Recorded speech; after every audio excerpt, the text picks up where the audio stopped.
اسلام کے پاس موجود ہے، گناہ کا علاج مصطفیٰ جان رحمت کے پاس موجود ہے، گناہ کا علاج قرآن اور حدیث میں موجود ہے۔ اب گناہ کا علاج کیا ہے؟ یہی آج کی محفل کا اصل عنوان ہے، اور تھوڑی دیر میں بات میں اپنی مکمل کر لوں گا، کیونکہ سردی ماشاءاللہ بڑی شاندار اور خوبصورت ہے، اور اتنی سردی میں آپ کو دیر تک بٹھا کے نہیں رکھوں گا، لیکن تھوڑی دیر میں بات مکمل ہوتی ہے۔ اب گناہ کا علاج کیا ہے؟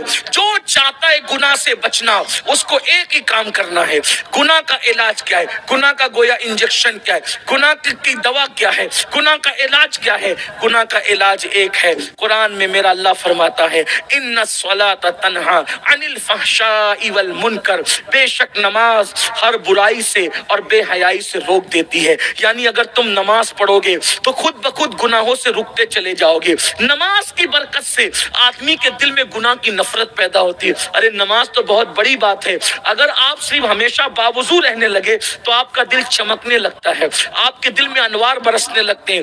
باوضو رہنے کی برکت یہ ہے تو نماز کی برکت کیا ہوگی؟ میرے آقا علیہ السلام فرماتے ہیں جو وضو کے اندر ہے وہ اللہ کے قلعے میں محفوظ ہے۔ وضو اللہ کا قلعہ ہے، جو باوضو رہتا ہے وہ اللہ کے قلعے میں محفوظ رہتا ہے۔ اللہ اکبر۔ بتاؤ اگر کوئی بادشاہ کے قلعے میں رہے گا تو کوئی دشمن اس کو نقصان پہنچا سکتا ہے؟ اللہ اکبر۔ اگر بادشاہ کے قلعے میں رہنے والے کو کوئی نقصان نہیں پہنچا سکتا تو جو اللہ کے قلعے میں محفوظ ہے اس کو کون نقصان پہنچا سکتا ہے؟ تو وضو کی یہ برکت ہے، تو نماز کی برکت کیا ہے؟ آؤ آپ کو بتاؤں نماز گناہ سے کیسے بچاتی ہے۔ دیکھو پہلے نماز کی برکت سن لو۔ لوگ کہتے ہیں مولانا دعا کر دو، تعویذ دے دو، یہ وظیفہ بتا دو۔ اس سے بڑا کوئی وظیفہ، نماز سے بڑا وظیفہ کوئی نہیں، نماز سے بڑی برکت والی کوئی عبادت نہیں، نماز سے افضل کوئی عبادت نہیں۔ نماز افضل العبادات، نماز اشرف العبادات، نماز اللہ اکبر کیسی عبادت ہے، معراج المومنین ہے۔ نماز پڑھنے سے چہرہ منور ہوتا ہے، نماز پڑھنے سے روزی میں برکت ہوتی ہے، نماز پڑھنے سے گناہ سے نفرت ہوتی ہے، نماز پڑھنے سے جسمانی بیماریاں ختم ہوتی ہے، نماز پڑھنے سے اولاد فرما بردار ہوتی ہے، نماز پڑھنے سے اللہ اکبر گھر میں رونق آتی ہے، نماز پڑھنے سے اللہ اکبر انسان کے لیے لوگوں کے دلوں میں محبت پیدا ہوتی ہے، لوگوں کے دلوں میں پیار پیدا ہوتا ہے۔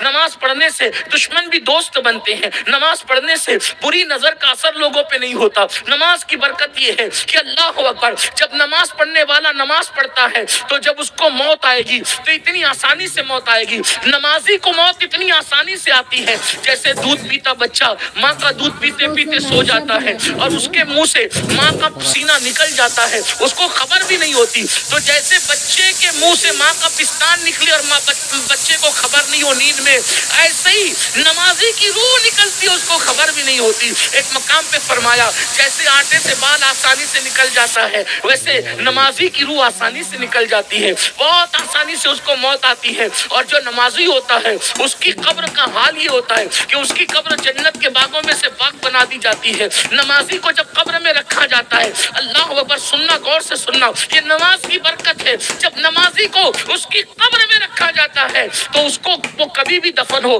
چاہے صبح دفن ہو، دوپہر دفن ہو، شام دفن ہو، رات دفن ہو، جب بھی آدمی دفن ہوتا ہے تو ایسا لگتا ہے جیسے سورج غروب ہو رہا ہے۔ عصر کا جو آخری ٹائم ہوتا ہے کیسا لگتا ہے؟ قبر میں جب آدمی جاتا ہے تو اس کو ایسے ہی لگتا ہے، ایسے ہی لگتا ہے نمازی کو، تو یعنی سورج غروب ہو رہا ہے۔ تو وہ کیا کرتا ہے؟ وہ فرشتے آتے ہیں، منکر نکیر، دو فرشتے ہیں، وہ جو سوال کرتے ہیں منکر نکیر، تو وہ جیسے ہی اٹھتا ہے، وہ نماز کی عادت ہوتی ہے تو وہ کہتا ہے ارے میری نماز جا رہی ہے، عصر کا ٹائم جا رہا ہے، پہلے بعد میں بات کریں گے، پہلے نماز پڑھنے دو۔ تو جانی کہ قبر میں جب وہ یہ منظر دیکھتا ہے سورج غروب ہونے کا اور نماز کا سچا پابند ہوتا ہے، ریاکار نہیں ہوتا، تو اس کو ایسا لگتا ہے میں نے تو ابھی نماز نہیں پڑھی، میں اس ہنگامے سے نکل کے آیا، تو کہتے ہیں ارے بعد میں بات کریں گے، پہلے نماز پڑھنے دو۔ جیسے ہی نماز کے لیے کھڑا ہونا چاہتا ہے دونوں کہتے ہیں ہمارا کام کیا، اس نے تو ہمارے سارے سوالوں کا جواب ایک جملے میں دے دیا۔ اور پھر وہ دیکھتا ہے کہ اس وقت جب اس کے بھائی، اس کے بچے، اس کی بیوی، اس کے سب لوگ اس کا ساتھ چھوڑ دیتے ہیں مرنے کے بعد، بھئی قبر میں تو انسان کو اکیلا ہی رکھا جاتا ہے نا، تو کیا دیکھتا ہے؟ ایک دلہن اس کی قبر میں آتی ہے۔ یہ کوئی کہانی قصہ نہیں ہے، رسول اللہ کا فرمان ہے۔ تو آقا علیہ السلام فرماتے ہیں دلہن اس کی قبر میں آتی، وہ دلہن سے کہتا ہے ارے تو کون ہے، یہاں کیا کر رہی ہے؟ تو وہ کہتی میں تیری نماز ہوں۔